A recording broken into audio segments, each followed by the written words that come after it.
I really wanted to look back and be inspired by the original comic. And of course, I was possibly going to look like that or possibly look different. Don't want to give it away. The color scheme of what this character had in his collar, in his coat, the yellow, the red, a little slightly blue, was powerful to me. First of all, I was like, about time, because I was teased the whole show, and so much of it was Malibu in regards to when I was going to get the chance to put these wings on. And so this energy of like, okay, I'm putting them on at some point, finally got the payoff when I got that phone call that, hey, you're going to be in this movie. But the funniest part of that entire process was like, okay, cool, I'm in the movie. I didn't know to what extent. Hello, Giancarlo. How are you? I'm well. Look at you, beautiful spirits. What's happening, guys? Wow. Thank you so much. That is a way to start. We are so happy to be here as just huge fans of yours and everything that you do. This is a complete honor for us. So thank you for sharing your time. My pleasure. You know, if there's one thing we know about a Giancarlo Esposito character is that no matter what they're doing, they're going to look damn good doing it. So we're curious, you know, from characters like Bugging Out, Moff Gideon, Gustavo Fring, Seth Volker, which one of your characters do you think has the best sense of fashion? And how do you think a way a character dresses informs how you want to play them? I think it's a lot of it's really important, you know, for me with this particular character of Sidewinder in Captain America 4, coming at you February 14th. I really wanted to look back and be inspired by the original comic. And of course, I was possibly going to look like that or possibly look different. Don't want to give it away. The color scheme of what this character had in his collar, in his coat, the yellow, the red, a little slightly blue, was powerful to me. And so colors are chakra elements that link up to your energetic field. But, you know, you asked me a question, you know, look, Moff Gideon, you know, I think I always wanted a cape. There's always one thing in a character that I ask for. And I asked Jon Favreau for a cape when I was playing Moff Gideon because I felt like that created a certain powerful element about who he is. But then you have Gustavo Fring, closer to me. You know, yeah, he wore a yellow shirt with a clip-on tie, black pants when he was the chicken man, Gustavo. But in his life, he was, you know, tone on tone, very, very well dressed, very particular. That's very close to who I really am. Love that. Yeah. And anytime we see you pop up in any fashion event, you're always just killing it with the way you look. Even right now. Yeah. Just slaying it. Incredible. Well, thank you. You know, I had a choice. Do I wear a blue cashmere shirt and go monochromatic?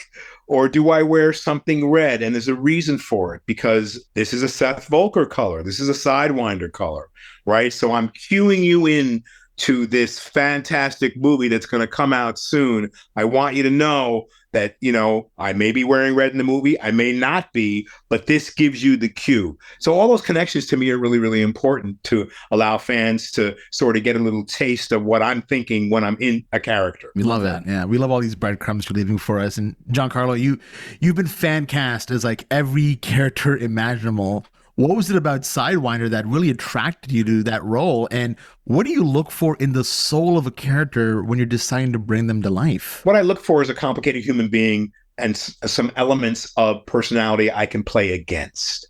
And for me, Sidewinder, a very large component and element of this character was that he was physical.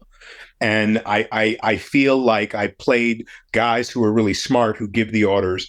Gustavo Fring did a few of his own bad things on his own as well and proved he could. However, to be able to really be a badass and really know how to use what's available to you, right?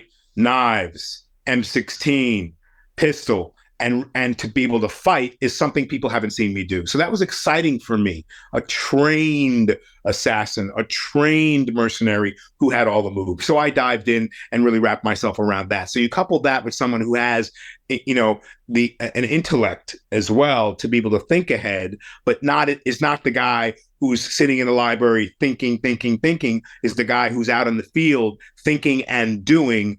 That's what attracted me to this character. Wow. Yeah, that's very true. Because the part that we've seen from this film so far, you're definitely kicking ass. Yeah, he's also someone, and I never leave this behind. He's someone, if you wanted to go to war, you'd want to be behind someone who knows what they're doing.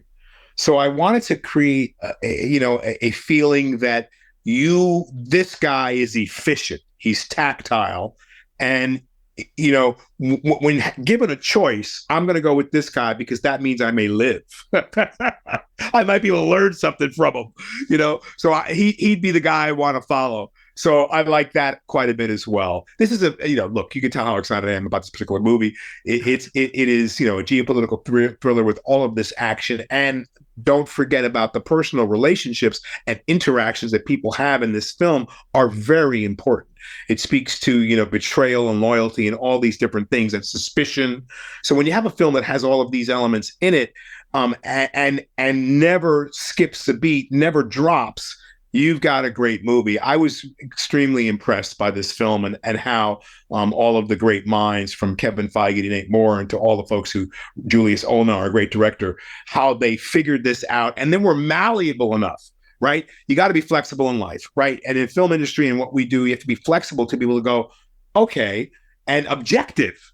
Okay, this works. This works great. This works really great. We want to go more in this direction, less in this direction. These guys do that, and they're not afraid. They're not dictated to. This film is a winner. Absolutely. Love that. Giancarlo, thank you so much for your time. We're so excited to finally watch the film properly and get to see you, like I said, kick so much ass, and hopefully talk to you again in the future. So thank you again for your time. I hope so. Thanks for being with me. Danny, how are you doing today? What's up, man? Are you guys going to do some ASMR like that? Have you guys done some ASMR episodes? We have. We could, yeah. We could just speak very quietly to you. Yeah, we should do this entire interview like this. Yeah, people will love when do it that quiet. Yes, absolutely. How's it going, though? Pretty good. Excited to talk to you. We got the chance to see a bit of this movie, and man, it is so good to see Falcon back. It's so good to see you back in this world. And we got to know, when you got that call to return back to the MCU, first of all, who called you, and what was that experience like? First of all, I was like, about time, because I was teased the whole show, and so much of it was malleable in regards to when I was going to get the chance to put these wings on. And through the show, there was moments that there was discussions of like, oh, maybe we shoot something else outside of it where we see it. And so this energy of like, okay, I'm putting them on at some point, finally got the payoff when I got that phone call that, hey, you're going to be in this movie. But the funniest part of that entire process was like, okay, cool, I'm in the movie. I didn't know to what extent. So I landed in Atlanta. Julius is like, you got to read the script. And I'm like, yeah, I'll read the script whenever you guys trust me to read it. And they told me, come to the studios. I show up to the studios, walk through the offices, and Julius is like, oh, look, we have your headshots, we have our storyboards. And as I look up to the headshots, I see Anthony Mackie, Daniel Ramirez, Harrison, and I'm like, Daniel Ramirez, why am I so? And he's like, yeah, you're in this movie, like you're in it. And I was like, what? I go and I read the script, and I'm blown away by just, first of all, just how much confidence and faith they had in me to put as much pressure in that relationship, because we really have to stick that landing. And luckily, it's such an easy dynamic that I was like, oh, we got this. That's so heartwarming. That's awesome to hear. Yeah. That's awesome. And, we have to ask you as well, you've also been part of one of our favorite movies of all time, Top Gun Maverick. So we'd love to know, like, how did your time at Top Gun help you take on Falcon's like Need for Speed? Because you have, what we've seen so far of this film is you're blazing. You're flying really fast. And so I'd just love to know, was there anything that you took from that experience that you brought over to Brave New World? Yeah, of course. I think so much of it is the texture of someone that serves the country, right? So there was, we did 10 months of filming Top Gun, and we were going from base to base to base to base. We were obviously up in the air quite a bit. When we first started Top Gun, we felt like actors. And by the end of it, people in the Navy were like, we were just hanging with them, and we kind of blended in. And there was this process that took some time to really figure out where your energy sits.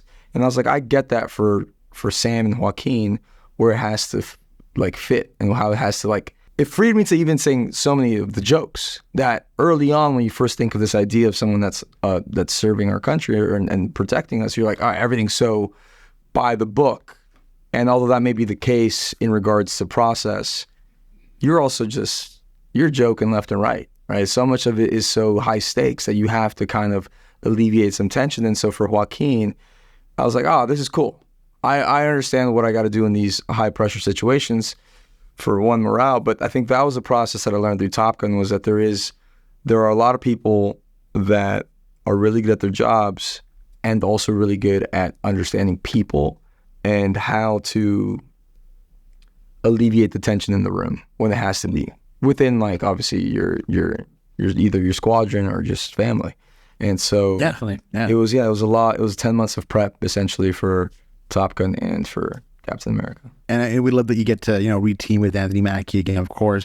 What was it like to kind of continue to build that relationship when it came to now working on this movie with him? Yeah. How many times did you say cut the check while working on this film with you? How many times did you say cut the check yesterday as we landed in Vegas? Yeah.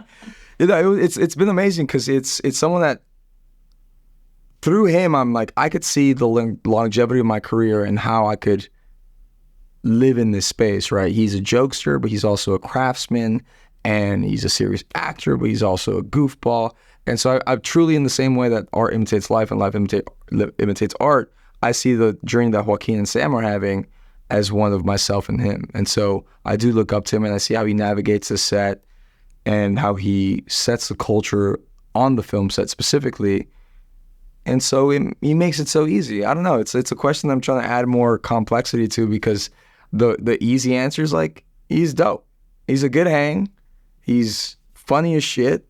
I hear him, actually, this is the best way to put it. The crew in Atlanta got this, like, let's say a 5-minute stand-up set from him, and the crew in LA did as well. And he used the exact same one. And I got to see him kind of like cut this line, work this story, and then see him like throw it down with the LA crew. And I was like, you son of a bitch, you're doing the exact same, you're doing the same bit. And he's like, yeah. And it was funnier. And I was like, it was. So it's a blast with him. It's a blast. That's amazing. We cannot wait to see your dynamic in screen when we get to watch the rest of this film. And we cannot wait to see you as Manny, The Last of Us, season 2, man. So we're so excited for you. We love what you're doing, and we really hope we get to talk to you down the road, because you're just doing some amazing things right now. Sure, man. I appreciate that. Thank you.